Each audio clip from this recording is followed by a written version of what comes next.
في الفيديو ده هتكلم عن القاعدة الرابعة من قواعد الذكاء المالي وهي تطوير الذات. واكيد موضوع زي تطوير الذات من المواضيع العميقة جدا وموضوع كبير جدا، اكيد مش هيكفيه فيديو واحد، لكن في الفيديو ده هحاول اتكلم عن العناوين المهمة او اهم النقط اللي انت لازم تخلي بالك منها لو انت قررت انك تطور من نفسك، وايه علاقة تطوير الذات بالذكاء المالي. لكن قبل اي حاجة انا احب اشكركم جدا بجد والله من كل قلبي. انا من كام فيديو كده كنت قلت ان انا عايز اوصل ل 5000 مشترك، كنت قربت على 5000 مشترك، فالحمد لله دلوقتي انا كسرت حاجز ال 5000. التارجت الجاي ان شاء الله ال 10000. لكن فعليا احب اشكركم من كل قلبي بجد والله. احساس حلو جدا ان تلاقي ناس بتتفرج عليك وتلاقي القناه بتاعتك بتكبر وتلاقي ناس بتستفيد. فتمام مره شكرا شكرا شكرا، واتمنى ان شاء الله يعني نحتفل مع بعض كده، او اشكركم كمان المره الجايه لما اوصل لل 10000 مشترك. وزي كل مره وقبل اي حاجه، لو انت جديد هنا في القناه فاحب ارحب بيك في قناتي الصغيره الحماسيه، واحب اعرفك الهدف من القناه وهي فكره الديفلوبمنت او التطوير، وهي انك تطور نفسك في جميع مجالات الحياه. فلو انت حد مهتم انك تطور من نفسك او انت بتهتم بمواضيع التطوير عامه، اتمنى ان ناخد من وقتك سنتين اتنين تعمل فيهم سبسكرايب للقناه ولايك للفيديو، منها ناس تستفيد والفيديوهات بتاعتي تنتشر وناس تانية تستفيد، وفي نفس الوقت منها قناتي تكبر اكتر واكتر. without further ado let's dive in.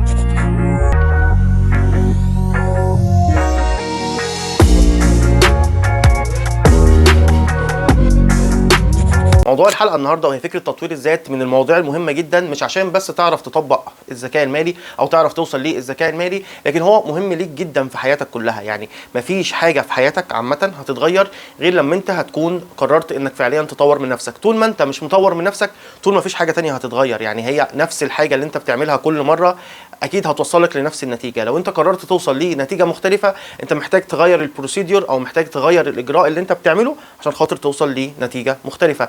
فبالتالي موضوع تطوير الذات ده يا جماعه مش عشان خاطر بس الذكاء المالي، لكن اكيد طبعا ليه علاقه قويه وعلاقه وثيقه وقويه جدا بفكره الذكاء المالي. لكن الفيديو بتاع النهارده مهم جدا ليك عامه في حياتك عشان انت تخلي حياتك احسن. فموضوع تطوير الذات ده انا بلخصه في نقطتين مهمين. اول نقطه هي انك تحدد او تعرف مصادر القوه بتاعتك وفي نفس الوقت مصادر الضعف. تاني نقطة مهمة معانا هي انك تطور من نفسك ذهنيا، عاطفيا، جسديا وماديا. النقطتين دول اللي انا لسه قايل لك عليهم دلوقتي، لو انت فعليا عرفت تعملهم صح وعرفت توصل لهم صح، هتبقى انت كده فعليا حققت مفهوم تطوير الذات، وانت كده فعليا هتبقى طورت من نفسك بشكل كبير جدا. لو هنتكلم على توضيح اول نقطة معانا اللي احنا قلناها وهي فكرة انك تحدد مصادر القوة بتاعتك ومصادر الضعف، فالموضوع منتهى البساطة هي فكرة ان كل انسان ربنا خلقه، كل انسان على وجه الكرة الارضية عنده مصادر قوة وعنده مصادر ضعف. سواء انت عارف الموضوع ده عن نفسك او انت مش عارف الموضوع ده عن نفسك، فالهدف من النقطه الاولانيه انك تعرف انا كويس في ايه، انا قوي في ايه. الموضوع ده على فكره بيختلف من شخص للتاني، يعني الموضوع ده ما هواش حاجه ثابته كده. كل الناس مثلا بتبقى قويه في النقطه دي وكل الناس ضعيفه في النقطه دي. بتلاقي ناس قويه في نقط وبتلاقي ناس تانية ضعيفه في نقط تانية تماما. يعني على سبيل المثال عشان انا برضو احب اكون انسان واقعي، ممكن انت مثلا تلاقي نفسك ذكي، انا انسان ذكي، لكن انا في نفس الوقت ما عنديش كوميتمنت او ما عنديش فكره الديسيبلين، ما عنديش فكره الالتزام. يعني انا ذكي لو انا مثلا هشتغل حاجه هفهمها بسرعه جدا، لكن في نفس الوقت انا ما عنديش فكره ان افضل قاعد اخلص شغلانه معينه وقت طويل. ما بعرفش التزم بفكره وقت طويل. انا ممكن اعمل سمول تاسك، ممكن تديني مهمه كده صغيره اخلصها لك احسن من اي حد، لكن حاجه اعملها يوميا انا ما بعرفش اعمل كده. على الناحيه الثانيه تماما ممكن تلاقي شخص عنده فكره الالتزام، عنده فكره ان هو حد بيعرف يلتزم، لكن هو حد بيشتغل غلط، مش بيفكر صح وهو جاي يشتغل، مش ذكي في شغله. هو يقدر يقعد لك كل يوم 20 ساعه يشتغل على سبيل المثال، لكن ما يقدرش ان هو فكره يشتغل صح، ما يقدرش هو فكره انه يقسم شغله صح. فاللي انا عايز اوصل له من النقطه دي هي فكره ان كل انسان ربنا اداله مصادر قوه ومصادر ضعف. انت هدفك في النقطه دي انك تقعد مع نفسك كده وانك تجيب ورقه وقلم او حتى على الموبايل على النوتس وات ايفر الطريقه، بس انك تكتبهم قدام عينك، تعرف مصادر القوه بتاعتك ايه، انا كويس في ايه وانا وحش في ايه. الفكره من النقطه دي هي ايه؟ انك لما تعرف مصادر القوه بتاعتك انك تحافظ عليهم. يعني في ناس عندهم مصادر قوه وبعد كده بيخسروها.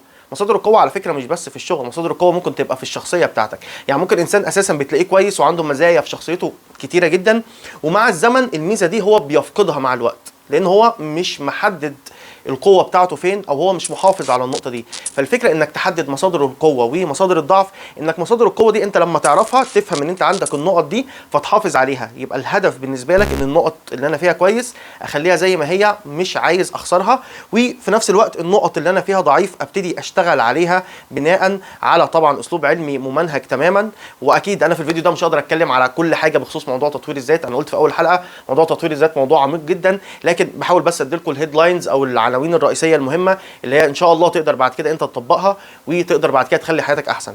فنرجع تاني لموضوعنا، فكره ان النقط اللي انت ضعيف فيها او العيوب بتاعتك، سواء كان عيوب في شخصيتك او عيوب في ايا كانت، عيوب في الشغل، عيوب في التعاملات مع الناس، ايا كان عيوبك فين، لازم انت تكتبهم قدام عينيك وتبقى فاهم ان دي النقط اللي انا محتاج اطور من نفسي فيها بناء على اسلوب علمي ممنهج، مش بناء على هواك او على هوايا، لا، بناء على اسلوب علمي ممنهج ازاي انا اطور نفسي في النقط دي. وفي نفس الوقت ما تنساش مصادر القوه بتاعتك تفضل محافظ عليها. فبالتالي انت كده كانسان في الاخر فاينل، يعني انت كانسان انت هتلاقي نفسك كده بتتطور. لو انا عندي نقاط القوه زي ما هي ونقاط الضعف بتاعتي عمال اطور فيها، فانا كمجمل انا كانسان كده عمال اتطور. لو هنتكلم عن شرح النقطه الثانيه معانا، وهي فكره انك تطور نفسك ذهنيا، عاطفيا، ماديا وجسديا، فانا هنا حابب اوضح نقطه مهمه جدا جدا جدا، وهي فكره لما اجي بقول لك طور نفسك ماديا، مش معناها كده انك وصلت للذكاء المالي.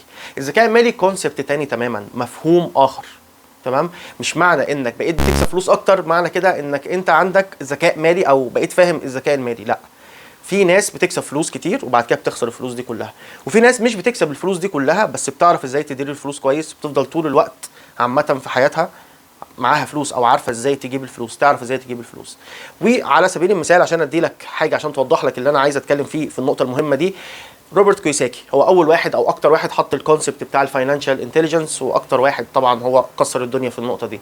هل هو ده اغنى شخص في العالم؟ لا، ما هوش ايلون ماسك، اوكي؟ بس في الاخر هو اكتر واحد حط الكونسبت او اكتر واحد فاهم يعني ايه ذكاء مالي.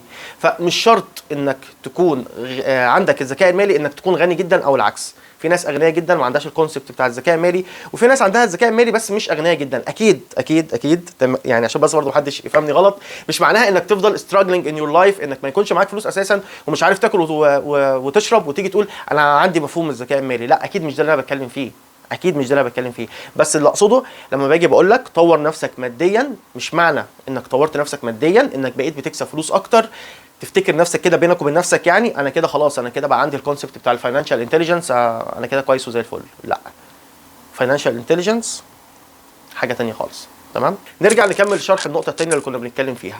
انا في النقطه الثانيه كنت بقول لك انك محتاج تطور نفسك في 4 مجالات، محتاج تطور نفسك ذهنيا، عاطفيا، ماديا وجسديا. خليك عارف ان ال4 نقط دول عباره عن نقطتين بيتحكموا في نقطتين تانيين. من غير النقطتين دول، النقطتين التانيين دول حتى لو عملتهم هيقعوا. خليك فاهم كده كويس. يعني احنا عندنا دلوقتي ذهنيا وعاطفيا، الذهنيا والعاطفيا دول النقطتين دول بيتحكموا في الجسديا والماديا حرفيا. يعني انت ممكن تبقى جسديا كويس وماديا كويس، معاك فلوس او بتكسب فلوس او طورت نفسك من الناحيه الماديه بقيت بتكسب فلوس اكتر، لكن في الاخر مش هتكمل وهتقع بسبب ان ذهنيا وعاطفيا انت سيء. الواحد يا جماعه لو ذهنه، عشان نتكلم بلدي كده، لو واحد طريقه تفكيره اساسا ونفسيته سيئه هيقع في كل حاجه تانية. تمام، صحته هتقع، وضعه المادي هينزل، كل حاجه تانية هينزل فيها. فاللي انا عايزك تفهمه كويس جدا ان انت محتاج تطور من نفسك ذهنيا وتطور من نفسك عاطفيا قبل اي حاجه، واربطهم ببعض. يعني لازم تفهم ان الذهن بتاعك هو اللي بيتحكم في العاطفه وليس العكس. حتى لو انت انسان عاطفي زي حالاتي لازم تفهم كويس او لازم تفهمي كويس ان النتيجه النهائيه لازم يبقى ذهنك وتفكيرك هو اللي يسيطر على عاطفتك. عاطفتك مش هي اللي بتتحكم في ذهنك ولا عاطفتك اللي بتتحكم في حاجه، لا، ذهنك بيتحكم في عاطفتك. بعد كده الاتنين دول انت ربطتهم ببعض، انطلق بقى، روح قول دلوقتي انا عايز اغير من نفسي ماديا، انا عايز اكسب فلوس اكتر، هعمل ايه؟ هتلاقي نفسك بتشتغل صح. انا عايز اخلي جسمي احسن، هعمل ايه؟ هتلاقي نفسك بتشتغل صح وبتحافظ على اللي انت فيه. مش الفكره انك تعمل الحاجه وبعد كده تروح راجع تاني 50,000 خطوه ورا. انت لازم تفهم لو انت الوضع اللي انا فيه مش عاجبني ومحتاج اطوره، فانا لازم اتغير من جوه، اللي بره هيتغير. تمام، اتغير من جوه لبره هيتغير. زي ما قلت بس موضوع تطوير الذات موضوع عميق، ولو قعدت اتكلم فيه ممكن اعمل عليه فيديوهات تانية، بس لازم تفهم انك محتاج تتغير من طريقه تفكيرك دي تماما. اوكي، لو انت في مرحله انت مش فرحان باللي انت فيه، محتاج تدمر كل اللي في مخك ده وتبتدي كده على نظافه، وتبتدي على بياض، وتبتدي تغير فكرك تماما في كل حاجه. اوكي، وبعد كده خلي فكرك، تفهم كويس ان فكرك ده اللي بيتحكم في عاطفتك، عشان ما تبقاش مثلا متضايق في يوم على سبيل المثال وتقول انا ورايا تاسكس 1 2 3 4 فلا، بس انا عشان متضايق فانا مش هعملهم. لا، لازم تفهم كويس حتى لو انت متضايق لازم تخلص 1 2 3 4.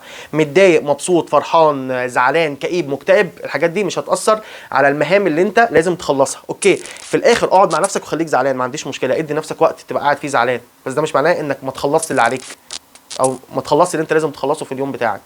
حتى لو كنت مكتئب جدا مش يوم، حتى لو كنت طاير من الفرح تقول انا النهارده فرحان بقى مش هعمل حاجه، لا، لازم تبقى فاهم ديسيبلين، كوميتمنت، دول اهم حاجه. اوكي، فعشان كده ارجع اقول تاني، مش عايز اطول يا جماعه معلش سامحوني، بس عشان النقطه دي مهمه قوي، لازم تفهم ان ذهنك يتحكم فيه نفسيتك، اوكي، او يتحكم فيه عاطفتك، وبعد كده تعرف بعد كده تنتقل انك تطور من نفسك ماديا، ازاي تكسب فلوس اكتر وازاي تخلي جسمك احسن. ودلوقتي وصلنا لنهايه الفيديو، احب اشكرك جدا لو انت كملت الفيديو للاخر، واحب اشكركم كمان مره على اني وصلت ل 5000 مشترك. بصراحه الموضوع بسطني جدا جدا يعني، وفعليا من كل قلبي اشكركم، وان شاء الله مع بعض كده نوصل لل 10000 مشترك ان شاء الله. وزي كل مره في اخر كل فيديو، خلي بالكم على نفسكم وخلي بالكم على الناس اللي بتحبوهم، واشوفكم الفيديو الجاي. سلام.